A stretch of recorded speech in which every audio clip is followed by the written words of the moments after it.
Good morning, PSW staff, clients, friends joining us for Wednesday, halfway through the week. Looking great. Your film scoring results are in for Butch Cassidy and the Sundance Kid. Can't wait to show you that on Friday. Gonna be Bonnie-rific. I know that for sure. We had a lot of fun being in Vienna and Strauss and the whole Strauss family. But we looked at Johann Strauss, the second, did the Blue Danube waltz. That was lovely, wasn't it? Scandalous. You'd think that a waltz wouldn't be scandalous, but the close dancing and all that stuff was really fun.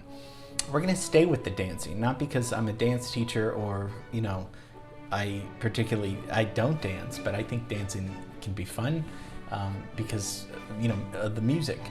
So we're going to stay with the dance thing, but it's not going to be a waltz. We're going to not do anything. It's not going to sound like Strauss either, but we're still going to talk about music that makes people happy and fun, whether it's in the 19th century or whether it's in the 1930s. Today we're going to talk about the king of swing, and we're gonna really bounce it up. It's going to be a bouncy day. So today we're going to be looking at Count Basie.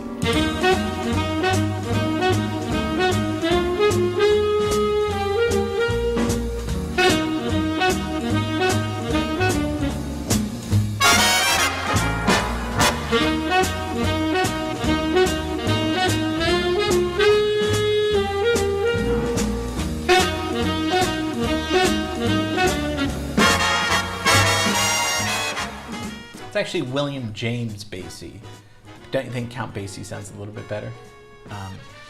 We'll talk about how he got his name. American jazz pianist, organist, band leader, mostly a band leader and composer. 1935, he forms his own jazz orchestra. We're going to talk about the Count Basie Orchestra. We're also going to talk about the man and what he did with his style of music. Now, last week we looked at who? We looked at Glenn Miller. So we're going to talk about, does he have any connection to Glenn Miller? Does he have any connection to Strauss? What is it that we're hearing? All these questions that I guess I have to answer for you guys. But I hope that, maybe you're talking along at home. So let's get into Count Basie.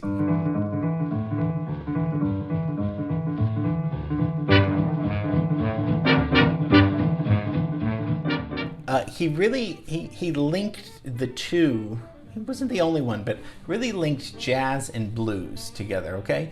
Blues is going on in bars, muddy waters. Early blues is 8-12 bars of music.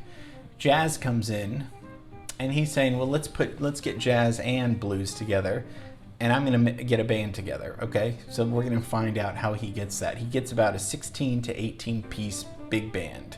And he's one of the prominent jazz performing groups of the swing era. Swing era is going to be about the 1930s. It's like Duke, Glenn, Count. They're getting their chops. They're putting their time in the 1920s, and then by the 30s, they're going to really explode into their own voice. That's basically the timeline. But let's look at the timeline. So you can see they're all going on at the same time. We have Louis Jordan that we did a class on. He's going on. He's going to be doing more of the rock and roll, right? Early rock and roll. Raymond Scott is doing jazz. He's going to go into electronic music, though. Paredes Prado, he's doing a big band at the same time, but he's doing more Cuban big band arrangements. Esquivel's doing Mexican bachelor pad music, kind of more loungy music. Duke Ellington's going to be doing pretty straight ahead swing, close to Count Basie. He's probably the closest that we're gonna that we've talked about in how he used the orchestra like a jazz band or like a jazz, you know what I'm saying. And then Fats Waller, they're gonna get a lot of influence from Fats Waller, both because Fats Waller was a great stride pianist. He also wrote some great songs. So we're going to see the connection all between there. And this is after Scott Joplin, but Joplin laid the roots for early jazz, and that's what we've talked about. So let's use 1935 as when this is his band really starts making their first recordings. We're after Prohibition, so now people can start, drinking and getting into trouble, which is maybe good and bad. Hoover Dam. I don't like cursing, but I'll say damn in this class. Hoover Dam's completed in 1935. Amelia Earhart flies solo across the Pacific. This is 2 years before she goes missing. She goes missing in 1937, just like Glenn Miller was missing in 1944. This is when airplanes are, still even today, but this is when airplanes are just getting off the ground and not, it's scary. This is early. Mickey Mouse is in color for the first time. And as we talked about with Fantasia, we knew that Walt Disney did Mickey Mouse's voice up until, I don't know, up until probably maybe the 50s, I'm not sure, but he's in color the first time. Babe Ruth hits his final home run, the 714th final home run of his career. Speaking of Prohibition, AA is finally founded. Alcoholics Anonymous, June 10th in New York City in 1935. Ironically, the first canned beer goes on sale this year. So it's kind of funny. We're getting people to stop drinking, but we're also, marketing more drinking. And then Porgy and Bess opens in New York, and we talked about that's Gershwin's, semi-serious opera that he did that broke a lot of grounds and had an all-black cast and really mixed classical and jazz together. So, and Gershwin's going to die in a few years, so this is one of his last big works. So this is when Count Basie's band is on the scene.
Both of his parents, Count Basie's parents, had a musical background. His father played the mellophone, which is kind of a little trumpet.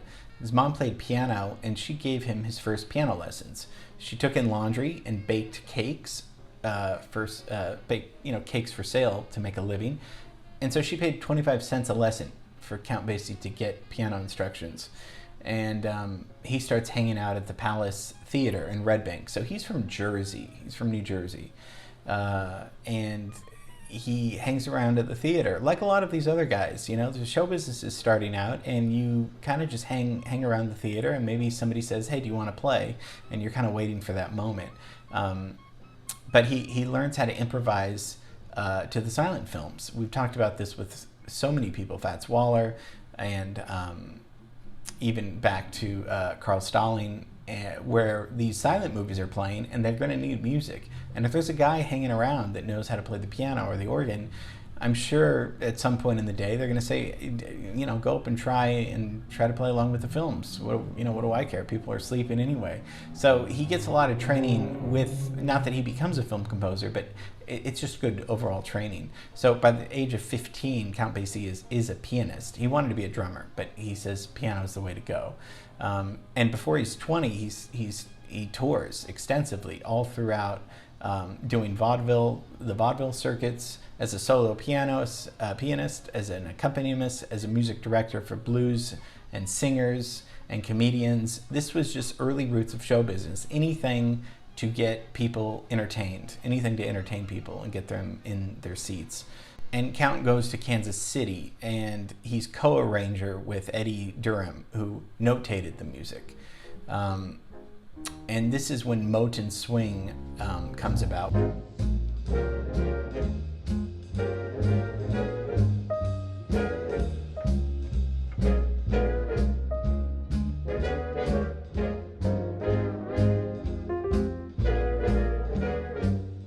So this is during the broadcast of Moten Swing. An announcer gives Basie some style, so he called them Count. So a radio announcer said that. So that's that just stuck with Count Basie. So it's in these early mid-30s where he starts taking people from different groups that he's been playing with, and he says, do you want to be in my band? In particular, he gets Lester Young, which is one of the best tenor saxophone players that we should do a class on. This is early Coltrane, this is before Coltrane's out. Coltrane's listening to Lester Young. He gets great players in his band. And late one night, they need to fill some time. So you get 1 O'Clock Jump, which is one of his most famous songs. This was a big hit, and this became the band's signature tune. See if you've heard this song.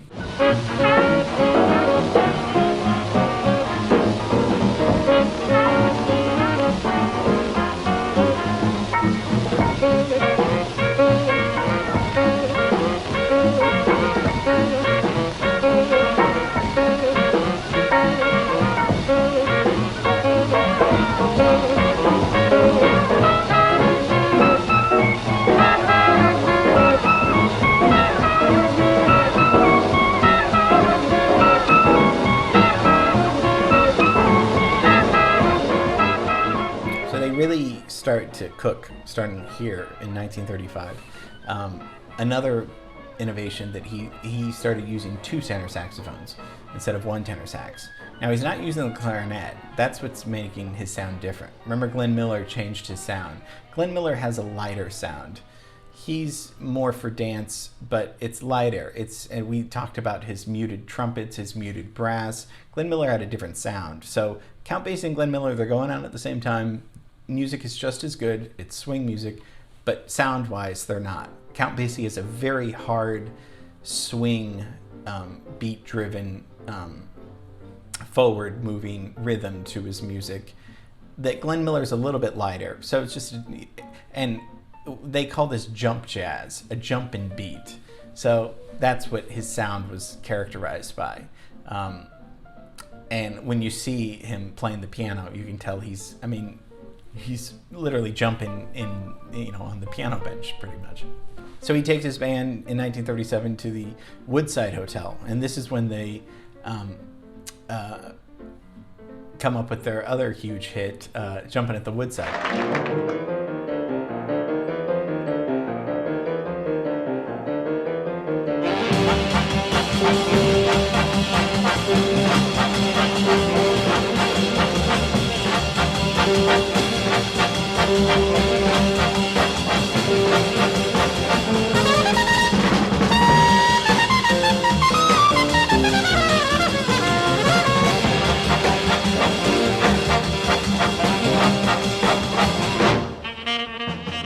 It's around this point he starts playing with singers. He gets Billie Holiday to sing in front of his band, like literally in front. Also Joe Williams, great singer. And so he's expanding. He's not only playing just great charts, but he's also allowing singers to come in. It's really when Frank Sinatra starts really using the Count Basie Orchestra to feature his songs, particularly in 1966 with Sinatra at the Sands, one of the greatest swing albums. And this featured Sinatra with Count Basie Orchestra at the Sands Hotel in Las Vegas. And this is when they're just really swinging. Come fly with me, we'll fly away. If you can use some exotic booze, there's a bar in far Bombay. Come on, fly with me, we'll fly away. 1961, Basie is there. He's got iconic status by performing at the inauguration for JFK. You wonder if Frank had anything to do with that, because Frank was very close with John F. Kennedy, and I wonder if he was like, hey, use Count Basie. Who knows, but that's just an idea that popped in my head. But during the 60s, he was busy with touring, recording, television appearances, Vegas. He was really famous. And up until the 80s, he made a few appearances in Jerry Lewis's films, and then of course the great scene, April in Paris, in Mel Brooks's film, Blazing Saddles.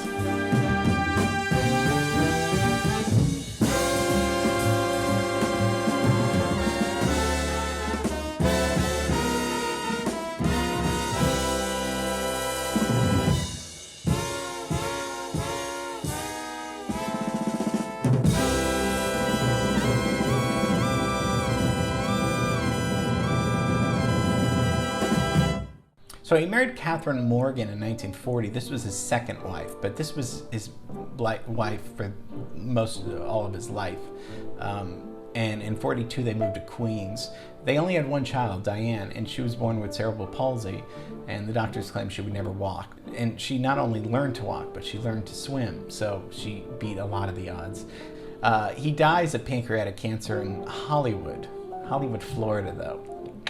Not as good as Hollywood, California, but I mean, that's just my personal taste. But dies at the age of 79. Not too young for living a hard life of traveling, of playing, and just, I mean, the sound, right? We can talk about the sound. His real secret was how he came up with the sound. Now, in the 1950s, Neil Hefti, who's unfortunately or fortunately known for doing the Batman song that gave him a lot of fame and money, but apart from the Batman theme, brilliant arranger and great songwriter, and he works a lot with Count Basie during this time.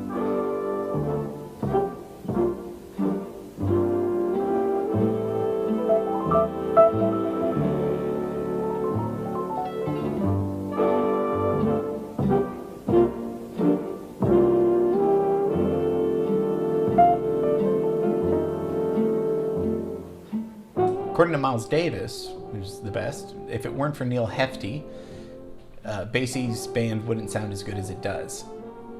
That's a big thing to say. So wanted to give a shout out to Neil Hefti, who did Lil Darlin' and some other stuff. So his arrangement. So we know what an arrangement is, right? I mean, arrangement is it's not a composition. A composition is its own self. A song is its own self. You need an arrangement, right? So it's a previously composed work that you take and you make it different. You arrange it for an orchestra, you arrange it for a big band, you arrange it for a singer. A song is a song. A composition, it just stays that way. But when you give it to somebody like Count Basie or Neil Hefti, they're going to arrange it for the proper voices or the proper instruments. It's all about the arrangement, because sometimes the song can be when you break it down, they're just very simple songs, which is okay. But I don't know if you would dance to Jumpin' at the Woodside if it was just for a solo banjo. It just probably wouldn't be as fun as if it was arranged for, 20, 25 players that can play their asses off. So, and what they talk about is head arrangements. This is what he was doing. I don't know the term head arrangements until I looked at and they were talking about it. It's kind of created by the band and it's not written down. Usually arrangements are always written down. That's how you play the arrangement, because you could have chaos. You don't have an 80-piece orchestra and say, we're going to do an arrangement of Beethoven and you guys just play. I mean, that's chaos. So you read it. But with head arrangements, you're not reading it. The musicians, because you have such great musicians, they're carrying the arrangement in their head. So a head arrangement consists of chords going on and then a set of solos. So you have the song going, and then this guy gets up and takes a solo, the next guy takes a solo, the next guy takes a solo, and they kind of are creating the arrangement as they're going on. This works really well because they have such great musicians. It's almost maybe akin to comedy improv, where there is improvisation, but there's a structure to the improvisation. So, I mean, if we look at just 1 O'Clock Jump, it's his signature song. It's just a jazz standard. It's 12-bar blues. We talked about his influence of blues. Blues is just the chord progressions, right? But 12 bars, how do you get 12 bars and make it into an arrangement? I mean, if we just look at, this is the sheet music of just 12 bars. How does that sound anything? That doesn't sound anything like what we're hearing. So it's the job of the arranger to say, I know, I'm going to take what this looks like on the page, and I'm going to write it for the trumpets, for the trombones. It takes an enormous amount of time, of course, but this is what they start with, just a lead sheet, and they arrange it. And this is how Count Basie gets his sound. Now, you're probably saying, well, are there rules to arranging? Yeah, of course there's rules. And different arrangers use different techniques. Usually the arrangers, for Duke Ellington, for even for Leonard Bernstein, West Side Story, they know what the composer, what the leader, Count Basie, wants. I want high trumpets here. I want saxophones that sound like this. Glenn Miller would say to his arrangers, I want a lighter sound, so let's add the clarinet here. So they would delegate a little bit of power and say, this is what I want. And the arranger says, okay, I'll take what you want, and then I'll write that down.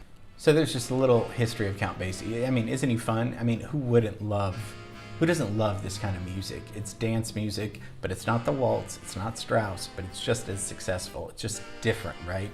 I mean, it took 100 years later to get music like this, get people jiving in their seats and just bouncing, and it's just such fun music. So I thought we'd do a little bit of Count Basie. Okay, loved sharing this with you. Hope you enjoyed it. Love you, miss you. You know, you ever want to reach out and talk about music or any of these things, I'm always here. I love connecting with you guys and sharing stuff. You know, Count Basie is definitely genius. Okay. All right, I've said it all. So I'll see you tomorrow. Bye.